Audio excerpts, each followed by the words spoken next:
A ver, la verdad es que la H sirve para muy poquito. En algunas variedades se aspira, sirve para poner la CH, pero poco más. Entonces, ¿por qué existe? ¿De dónde viene? ¿Por qué se sigue escribiendo? ¿Siempre ha sido muda? Y si el italiano viene del mismo sitio que el español y hay tantas palabras iguales, ¿por qué casi no la usan? A mí hay algunas palabras que me llamaron muchísimo la atención cuando aprendía italiano porque no llevaban H, como héroe, herbívoro o la buenas tardes. Antes de empezar os quiero contar que he dado una clase sobre el uso de la H en italiano y os voy a poner un trocito para que aprendáis también. Obviamente ha sido en la plataforma de clases particulares que llevo usando desde hace años, italki, que además de tener un montón de profes certificados de un montón de idiomas diferentes, ha hecho posible pagar a toda la gente que hay detrás de este vídeo. Ciao. Ciao Antonio, Ciao. come stai? Tutto bene, grazie. Tu come stai? Bene, Condivido il mio schermo. ma per esempio con un anglicismo come hamster si pronuncia qua l'H? Noi italiani in generale, non aspiriamo l'H, perché non è un suono nostro, cioè non è un suono proprio presente nella nostra lingua. Quindi, ad esempio, questo l'ho scritto qui, quindi la H nelle parole di origine straniera, quindi hotel, hamburger, hall, quindi tutte queste parole in realtà vengono lette con una H muta. Quindi noi diciamo hotel, hamburger, hall. Para reservar una clase simplemente tenéis que entrar en italki, obviamente usando el link que tenéis en la descripción porque así vais a apoyar el canal, pero además os vais a llevar un descuento de 5 euros si usáis el código Linguriosa1. Luego ponéis la lengua que queréis aprender, podéis poner también que hable español, por ejemplo, y luego ya elegís a quien más os guste o a quien más se ajuste a vuestro presupuesto, porque vosotros elegís cuánto os gastáis. Se paga por clase sin suscripción, pero recordad que tenéis que usar el link de la descripción y el código Linguriosa1. Bueno, entonces, ¿de dónde viene la H? Pues vamos a ver de dónde viene la H como escritura y por qué escribimos hoy en día esa letra si no se pronuncia. Vamos a resumirlo muchísimo porque ya tenemos un vídeo sobre esto. Y los que hayáis hecho mi curso de ortografía ya lo conocéis también. Así que vamos a centrarnos en lo nuevo de este vídeo, que es el contraste con otras lenguas. ¿Por qué en italiano, por ejemplo, la usan muchísimo menos que nosotros si viene del mismo sitio? Bueno, pues el origen de la H está en el egipcio, en la escritura jeroglífica. Especifico porque el antiguo egipcio tenía tres escrituras: jeroglífica, demótica e hierática. De ahí pasó a la escritura del Sinaí, que se ha llamado protosinaítico. Del protosinaítico pasó al fenicio, que recordad que fue un alfabeto, bueno, en realidad un abyad, es decir, un alfabeto pero que generalmente solo representa los sonidos consonánticos. Bueno, pues del fenicio pasó al griego, donde representó y representa la letra eta. Es ETA. Así se escribía en mayúscula y así en minúscula. Después del griego pasó a los etruscos. Ellos tomaron su alfabeto de los griegos y los romanos de los etruscos. Y ya al símbolo etrusco solamente hay que quitarle el palito de arriba y el palito de abajo para llegar a nuestra H actual. El sonido que representaban casi todas estas letras podía ser una aspiración o una velar. Es decir, más o menos como nuestra J pronunciada más fuerte o más suave. Para los romanos también comenzó siendo una aspiración, pero esto es más del latín arcaico. En época clásica ya estaba un poco en desuso. Estamos hablando del siglo -1 más o menos. ¿Y por qué siguieron escribiéndola luego si ya no se pronunciaba? Pues porque ya sabemos que a la gente no le gusta que le toquen sus cositas de toda la vida. No sé si os suena lo de la tilde del solo. Bueno, pues algo similar. Vale, ¿y al castellano cómo llegó? Pues la situación al principio no cambia mucho. La H no se pronuncia. Entonces, ¿por qué la escribimos? Pues aquí entran diferentes razones. En la Edad Media, la misma palabra podía llevar H en unos textos y en otros no. La realidad es que no se pronunciaba, por eso mucha gente no la escribía. Pero otra gente más culta la seguía escribiendo donde se había escrito en latín. Así que aquí tenemos, hablando de su uso, nuestro primer origen de la H que viene del latín. Y ojo, luego en épocas posteriores se volvieron a poner muchas Hs en palabras que llevaban H en latín, pero que durante mucho tiempo se habían dejado de escribir. Por esto que acabo de decir, porque no se pronunciaba. Y en la Edad Media aparece un uso que es genuinamente español. La H que se pone delante del diptongo ue. Muchos ya sabéis que en la Edad Media no se diferenciaba entre la U y la V.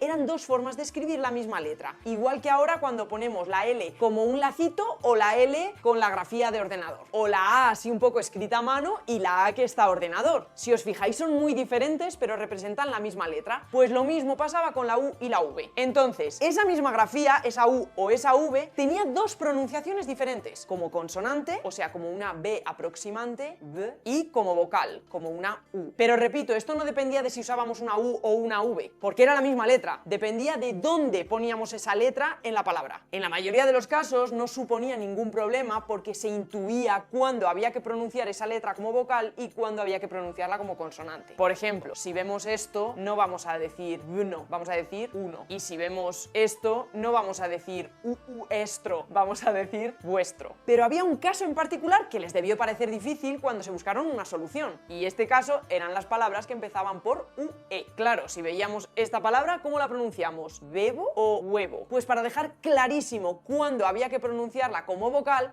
pusieron delante una H. Y esta es la razón por la que todas las palabras que empiezan en español por UE llevan H. Todas, excepto una, que los más fans ya conocen y que estoy segura de que van a dejar en comentarios. Por ejemplo, en español tenemos huevo con H, pero en portugués, en francés, en italiano o en catalán no lleva H. Y lo mismo con hueso y con huérfano. Entonces, ahora que ya estamos en plena Edad Media y ya tenemos dos Hs diferentes de diferente origen. La que existía en latín, homine tenía H, hombre tiene H. Y la otra que se introdujo para diferenciar las dos pronunciaciones que tenía la grafía UV, huevo, hueso. Y sí, ahora vamos con vuestra favorita, la que viene de la famosa F inicial latina. Os voy a enseñar una cosa que os va a volar la cabeza porque es súper interesante. Escuchad cómo esta persona pronuncia he hecho. La iglesia me gusta mucho, pero es eso otra, más grande y más bonita. Es eso. Hace la H de hecho aspirada, he hecho. Es eso. Él lo hace inconscientemente, como todos los hablantes, pero en Andalucía se aspira una H, solo una. La H que viene de una F inicial latina. En este caso, hacer viene de facere. Entonces, hay muchas palabras que empiezan en latín con F y que en castellano pasó a una aspiración primero para acabar perdiéndose después. Pero como acabáis de ver, no se perdió en todas partes. La aspiración debió aparecer antes de lo que se ha pensado tradicionalmente, porque es lógico pensar que esa aspiración ya existiera antes de que cambiara la grafía, o sea, antes de que se pasara a escribir H en vez de F.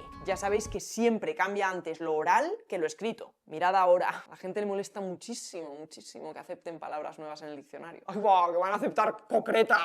Así que puede decirse con bastante seguridad que ya se aspiraba esta F inicial latina en el siglo XIII. Y hay quien dice incluso que antes. Y en el siglo XVI ya debió empezar a perderse o incluso ya se había perdido en algunas zonas. Entonces la gente que escribía con una F inicial se empezó a dar cuenta de que ya no estaba pronunciando esa F y la cambiaron por una H. O sea, dejaron un rastro ortográfico que indicara que ahí había algo que ya no está. Muy bien, entonces la H puede venir directa del latín, por ejemplo, oste, hueste, puede venir de esa que pusieron delante de UE en la Edad Media, o sea, huevo, de ovu, y puede venir de esa marca que escribieron para decir que antes había una F. Fabulare dio hablar, facticium dio hechizo, sí, también por ejemplo la H que decidió ponerse junto con una C para representar un sonido palatal, y otra H que vamos a meter en el típico grupo que llamaremos las otras. Por ejemplo, la H que tenemos en hallar o en hinchar, que está ahí por procesos fonéticos en los que algún sonido ha cambiado de lugar. También tenemos otro grupo que son las Hs que vienen de Gs iniciales latinas. Por ejemplo, la H de hermano o de helar. Y el último grupo que serían préstamos. Griegos, árabes, que también tienen H. Por ejemplo, las palabras hegemonía o harén. ¿Y por qué en otras lenguas romances no usan la H en los mismos sitios, como por ejemplo en italiano? Pues mira, hay algunos por ahí que piensan que el español es la única lengua que pierde la F inicial latina.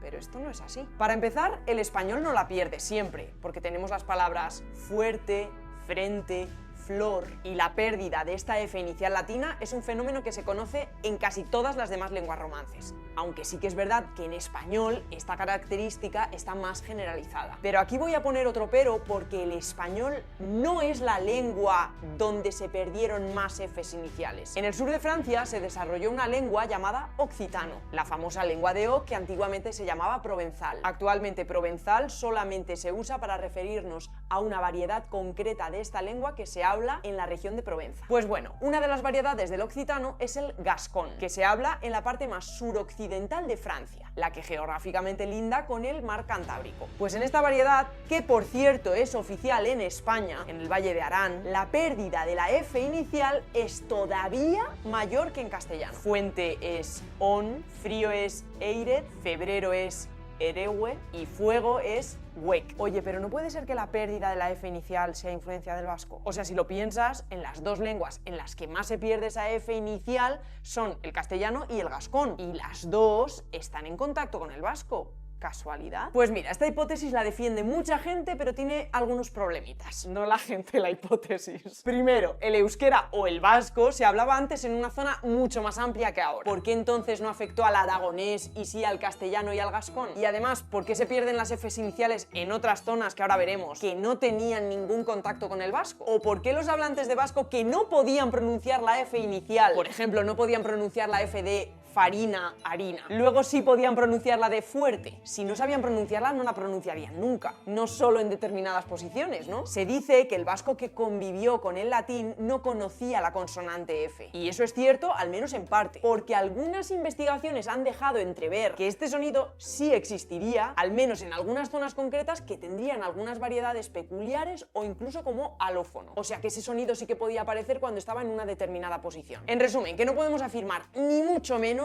que la pérdida de esa F inicial latina sea por influencia del vasco. En el sur de Italia hay zonas donde se observa este fenómeno, en rumano e incluso en francés. Del latín de foris, o sea, fuera, ha dado al francés dehors. O sea, justo en este caso el francés ha perdido la F y en castellano no. Y luego en castellano también se ha perdido alguna F que no estaba a inicio de palabra, por ejemplo en la palabra dehesa, que viene de defensa. Aunque también es verdad que en este caso la pérdida ha sido porque los hablantes interpretaban que lo que había antes de esa F era un prefijo, o sea que sí que era inicial. ¿Y qué pasa con el gallego y el portugués? Pues en gallego-portugués mantienen las H's del latín, pero además la usan para otras cosas que el español no, y en otras sí que coincide. Tanto en gallego como en portugués tienen la grafía CH.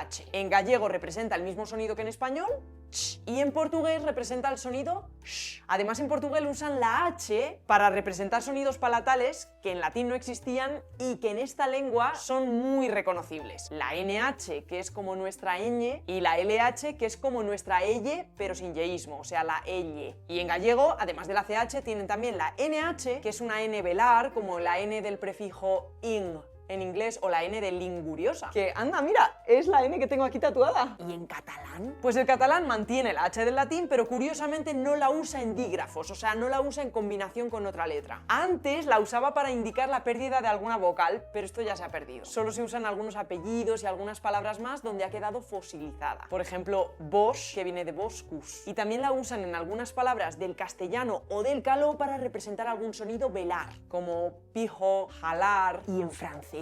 El francés tiene una particularidad, y es que tiene dos tipos de H, y aunque es verdad que las dos son mudas, afectan de forma diferente a la pronunciación. A ver, hay una cosa en francés que se llama liaison, y esto significa que un sonido a final de palabra cambia si la siguiente palabra empieza por vocal. Y esto sobre todo pasa con el plural. Por ejemplo, amigo o amigos en francés se dice igual aunque se escribe diferente, es ami, da igual que tenga S o no. Pero si usamos esa palabra con otra palabra después que empieza por vocal, la cosa cambia. En singular sería amis extraordinaires y en plural sería amis extraordinaires. Aquí sí se pronuncia esa S porque la siguiente palabra empieza por vocal. Bueno, pues volviendo a nuestra H, hay una H en francés que impide la liaison y otra que no. Por ejemplo, búhos en francés se dice hibou. Si le ponemos el artículo delante, sería les hibou. Pues esa S no se pronuncia porque esa H impide la liaison, así que sería le hibou. Pero hombres en francés es homme, con el artículo delante sería les hommes. Esa H no impide la liaison. Pronunciamos esa S porque después tenemos una vocal. Esto no lo entiendo. Lo hacen inconscientemente, igual que los andaluces que aspiran esa H que viene de una F inicial latina. Exacto. Ellos lo hacen inconscientemente, tú no lo puedes saber, tienes que aprenderte de memoria cuál impide la liaison y cuál no. Es, pues bueno, una de esas cositas que tiene el francés. ¿Pero por qué? Pues porque una H antiguamente era aspirada. Antiguamente, ahora no. Y la otra, pues no, nunca ha sido aspirada. Entonces esa aspiración ya no existe, pero ha dejado un rastro en la pronunciación actual. Pensad que la liaison ocurre cuando la siguiente palabra empieza por vocal.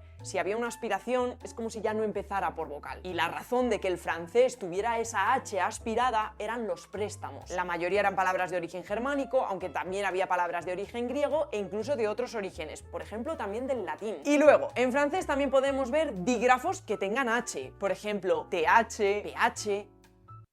neutro. ¿Y esto por qué? Pues básicamente por postureo, porque en latín era así. ¿Y por qué en latín era así? Pues porque eran formas que tenían los romanos de escribir palabras de origen griego con sonidos que ellos no tenían. Por ejemplo, la PH era una especie de F, simplificándolo muchísimo. Y la TH era como nuestra cecizazozu. Los romanos, por ejemplo, también usaban el dígrafo CH para representar el sonido griego que era más o menos como nuestra jejijajoju. ¿Y en italiano? Que es lo que te llevo preguntando desde el principio. Pues vamos a ver qué pasa en italiano, pero también en rumano, porque en estas lenguas la cosa cambia. Tanto el italiano como el rumano tienen algunos usos comunes de la H. Por ejemplo, esto y esto, o sea, una GE y una GI, se pronuncian igual, G, G. Así que para escribir la pronunciación GI usan una H, GHE, GHI. Y pasa lo mismo con la C, K, K, Q sin problema, igual que lo hacemos nosotros. Pero, ¿cómo escriben que, ki? Pues con una H, CHE, CHI. Sin la H se pronunciaría che, chi. Y en rumano la H sí que tiene sonido, es una aspiración, como por ejemplo en inglés o como es la J en la mayor parte de Andalucía. Y una cosa muy interesante aquí, y es lo que a mí me llamó la atención al principio cuando aprendí italiano, es que tanto el italiano como el rumano han perdido la H etimológica, o sea, esa H que viene del latín. Homine en latín dio hombre en español con H, pero uomo sin H en italiano y om sin H en rumano. Eros dio héroe con H en español, pero sin H en italiano ni en rumano. Lo mismo con herbívoro. Pero muchos estaréis pensando, un momento, porque el verbo haber en italiano tiene H en algunas personas. Pues es que el italiano solamente tiene una excepción, y es que conserva la H inicial latina en 4 formas del verbo avere, el verbo haber. O, que sería tengo o porque también es el auxiliar. Ahí tienes as, a, tiene, y anno, tienen o han. ¿Y por qué lleva H solamente esas 4 formas? Pues la primera persona para diferenciarla de la conjunción o. La segunda persona para diferenciarla de la contracción de a más i, que significa en italiano a los, o sea, la preposición más el artículo plural. La tercera persona para diferenciarla de la preposición a, y la tercera persona plural para diferenciarla de anno, que es año. En rumano, por ejemplo, este verbo nunca lleva H. Durante la Edad Media en italiano apenas se escribía la H, igual que en español. Y durante el Renacimiento había gente que la ponía y gente que no. Y finalmente la Crusca, algo así como la RAE, decidió quitarla en todos los sitios, menos en estas 4 formas. Así que en el siglo XVII esto se impuso en Toscana y a lo largo del siglo XVIII en el resto de Italia. Así que la H en italiano, aparte de en esos dígrafos y en el verbo avere, solo se conserva en algunos nombres de lugares, por ejemplo Ro, y en algunos nombres propios, por ejemplo Ercolani. Y todavía faltan más cosas de la H, pero bueno, yo creo que ya es suficiente, ¿no? Bueno, pero podrías hablar... Venga, Dorotea, a dormir ya. Joder, estoy más graciosa en este vídeo. Papá, ¿estás roncando, tío? ¿Sí? Jurassic Park, ¿quién inventó la ñ o por qué se dice vos? Es más correcto castellano o español, porque es el agua fría o quién es vuestra merced, aunque al final todo se puede explicar. Gracias a un rey. ¡Que no!